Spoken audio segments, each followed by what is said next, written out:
Tapi kenal Bung Hatta? Kenal, tapi sebentar sekali. Saya pernah berdiskusi 2 kali dan makan malam dengan seluruh keluarga. Tapi bukan karena saya, karena Bung Hatta itu kan sangat bersahabat dengan orang yang namanya Mr. Uyongju.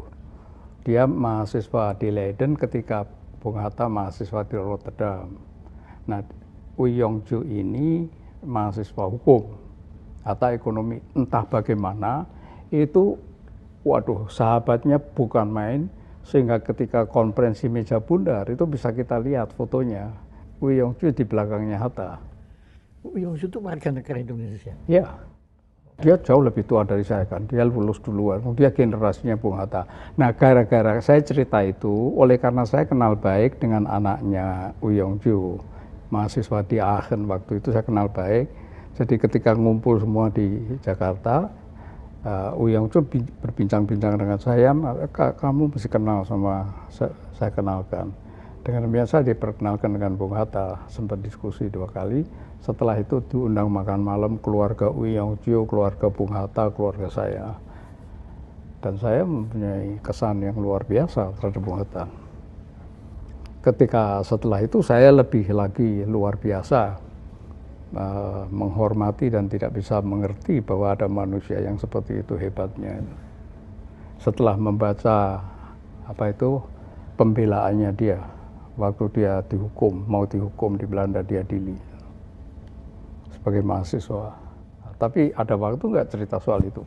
Jadi Bung Hatta itu sebagai mahasiswa ditangkap, masuk di penjara Scheveningen, diadili. Majelis hakimnya mengatakan, atau penuntut umum, Anda ini dipersalahkan karena mahasiswa kok berpolitik. Mahasiswa itu tidak boleh berpolitik. Lalu Bung Hatta mengatakan pada majelis hakim, loh, Anda perlu belajar sejarah Anda sendiri. Karena waktu dijajah Spanyol yang berjuang mahasiswa Belanda. Waktu dijajah Jerman, mahasiswa Belanda. Berpolitik. Waktu Napoleon, mahasiswa Belanda berpolitik. Mereka nggak bisa bicara kan. Jadi skors. Ya. Sidang selanjutnya dikatakan lagi, kami telah mempelajari Anda. Bahwa Anda itu dari keluarga yang sangat privilege, sangat terhormat, cukup kaya. Dan ya bukan bangsawan, tapi ya nggak tahu bangsawan apa tidak gitu. Kok jadi revolusioner? Revolusi itu kan berarti darah. Bung Hatta menjawab, untuk kemerdekaan Indonesia, kalau perlu darah mengalir di dalam keluarga saya. Skors lagi. Ketika dibuka lagi, apa Anda bisa mengurus bangsa yang begitu besar kalau memang diperoleh kemerdekaan yang Anda perjuangkan? Anda bilang bukan urusan tuan-tuan. Dan kalau kami tidak bisa mengurus, saya lebih suka melihat Nusantara tenggelam, ambles di bawah laut daripada menjadi jajahanmu.